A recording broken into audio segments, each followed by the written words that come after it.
Hey guys, welcome back to Clownfish TV. This is Kneon. We're going to do an update on the Cyberpunk 2077 debacle on consoles. We did a video the other day saying that you could get a refund if your game is broken, if the game is not performing the way you expect it to, which apparently it isn't for a lot of people. You could get a refund and that Sony would give you your money back, and apparently you could get your money back from Microsoft as well. Turns out it's a little harder to get a refund for Cyberpunk than what was originally stated. We're going to talk about that. Now, again, disclaimer, we love Cyberpunk 2077. We have it for for PC. We're running it on an i9 gaming rig. It runs beautifully. But there's a huge difference between, a $2,000 or $3,000 computer and running it on, a $300 or $400 console. And, the game really wasn't ready for prime time. I think this meme says it all. A lot of people were very impatient for the game. I mean, they waited a long time for it as is, but we see this happen time and time again where games are released before they're ready to be released. A lot of times it happens in the case of like Kickstarter. I know Mighty No. 9 is a damn good example of a game that was not ready to go out the door, but they were feeling pressure from gamers, and so they shoved out a subpar game. And it's forever going to be remembered as a bad game.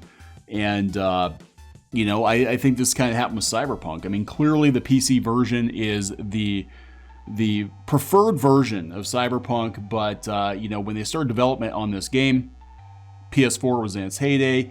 Xbox One was in its heyday. And things changed. And they probably shouldn't have released it at all for this generation of consoles. But here we are, right? So I'm going to read this article from Eurogamer, and we're going to try to figure out if you can get your money back or not. So the Cyberpunk 2077 refund situation is a mess after developer CD Projekt's high-profile statement suggested customers could get their money back. Yesterday, in its statement apologizing for not showing Cyberpunk 2077 on PlayStation 4 and Xbox One before launch, CD Projekt told customers who were not pleased with Cyberpunk on console and didn't want to wait for updates, you can opt to refund your copy. But it turns out some shops aren't playing ball and have not changed their refund policies for the controversial blockbuster. Here is their statement. This is CD Projekt's statement. Dear gamers, we would like to start off by apologizing to you for not showing the game on base last-gen consoles before it premiered, and in consequence not allowing you to make a more informed decision about your purchase. We should have paid more attention to making it play better on PlayStation 4 and Xbox One, but they, probably figured they're old consoles, but they already promised it for those consoles. They shouldn't have released it on those consoles. Secondly, we will fix bugs and crashes and improve the overall experience. The first round of updates has been released, and the next one is coming within the next 7 days. Expect more, as we will update frequently whenever new improvements are ready. After the holidays, we'll continue working. We'll release 2 large patches, starting with Patch 1 in January. This will be followed by Patch 2 in February. Together, these should fix most prominent problems gamers are facing on last-gen consoles. Remember when games were done and they put them on a cartridge or a CD-ROM and that was it?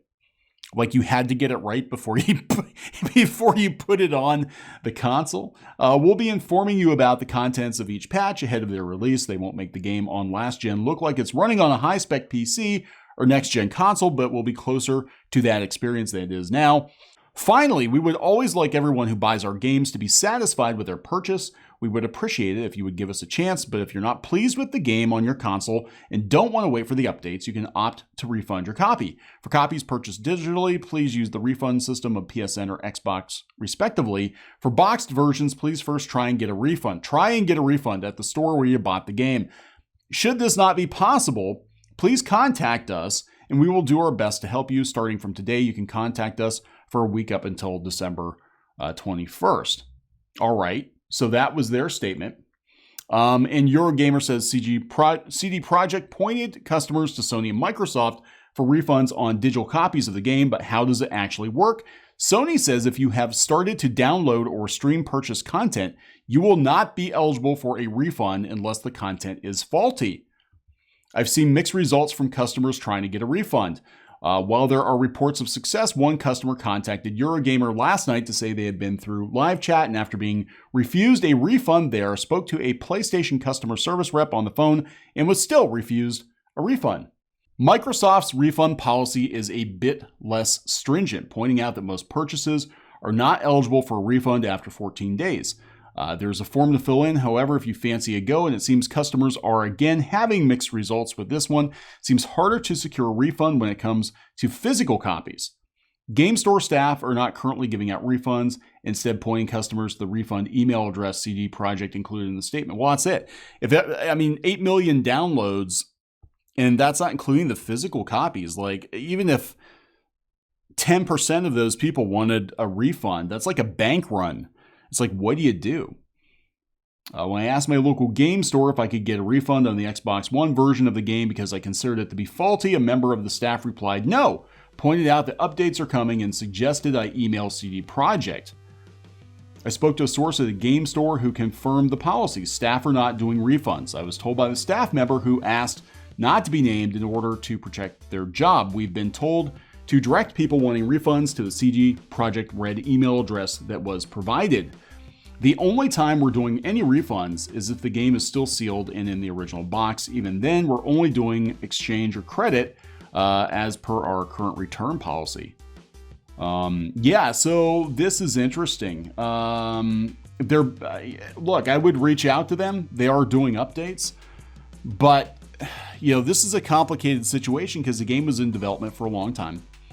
It runs beautifully on a PC, but I can completely understand where console gamers are coming from because they expected the same experience and they were not delivered that experience. So what do you do? What do you do? So further muddying the waters, CD Projekt co-founder Martin Awinski has now said the company is not encouraging gamers to return the game. We hope they'll give us a chance to improve it. That's the thing. So many people bought this game. If everybody returns it, it's going to be catastrophic for the retailers too. I don't know. I'm curious how many copies. I don't know if those numbers are out there yet. I'm not looking right now, but I'm curious how many were PS4 and Xbox One compared to PC.